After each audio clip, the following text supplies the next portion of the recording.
Today I'm doing an air filter and pollen filter change on my A3. I'll do the air filter first. The only tools needed are a T25 Torx and some sort of driver. This is the air box here that houses the air filter, and there's just a few T25 Torx bolts around the outside that need to be loosened. I'll just loosen off the bolts now. Just to note, once the bolts are loose, they stay captive in the lid, so they don't need to come all the way out. Once the bolts are undone, you can just lift the lid off. And then you have access to the filter inside, and you just remove it. And then there's another little plastic filter inside that you can take out. It's worth just having a little look in, making sure it's clean. Mine's not too bad because I cleaned it out last week. It was actually full of leaves, but I will give it just a very quick hoover.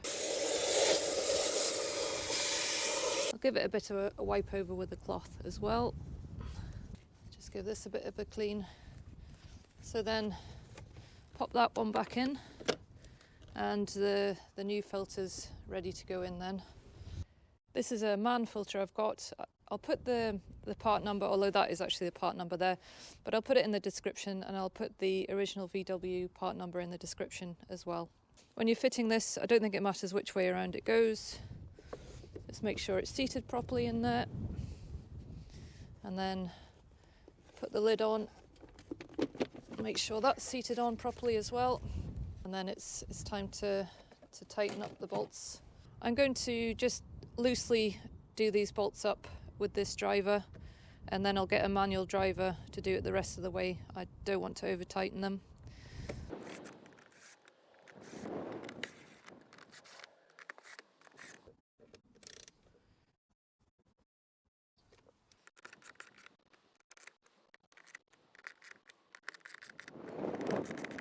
That's the air filter done, so now I'll get on with the pollen filter. So to change out the pollen filter, that's inside the glove compartment. Once you're inside the glove compartment, there's a cover, and it's got 4 tabs, so they just need to be pulled away.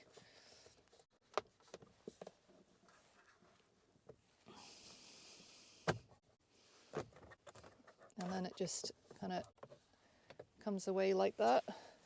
This is the cover for the pollen filter here. 3 tabs at the top that need to be undone. The easiest way I've found of doing it is just putting a pair of needle nose pliers in and just pulling them down a little bit.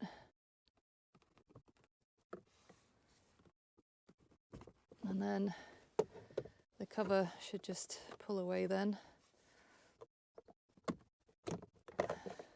This is the pollen filter here, and as you'll see, there's arrows pointing out the direction of the airflow.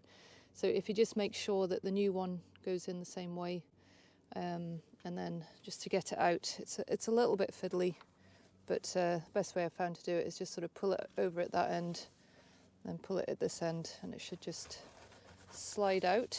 Then I'm just going to use a torch just to see if there's any debris in there. And that's pretty clean, so I'll get the new one and put that in. This is the new one I've got, and again that's the part number there. The filters that came out were original VW ones, so I'll put the part number of them in the description as well. So that's the new one ready to go in, and I don't know if you can see there, there's the arrows pointing down again, so I'll just do that in a kind of reverse. And just push it in at the side there, not so delicately. And then just push it in at the side over there. That's the air filter in place, and as you see, the arrows are going down in the right direction. So just need to put the cover back on.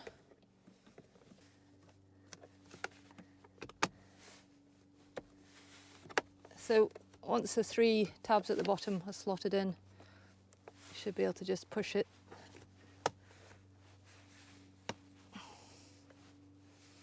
like that, and that should be that fully seated. Then put the other cover back on, and it needs to slot in on the left hand side first.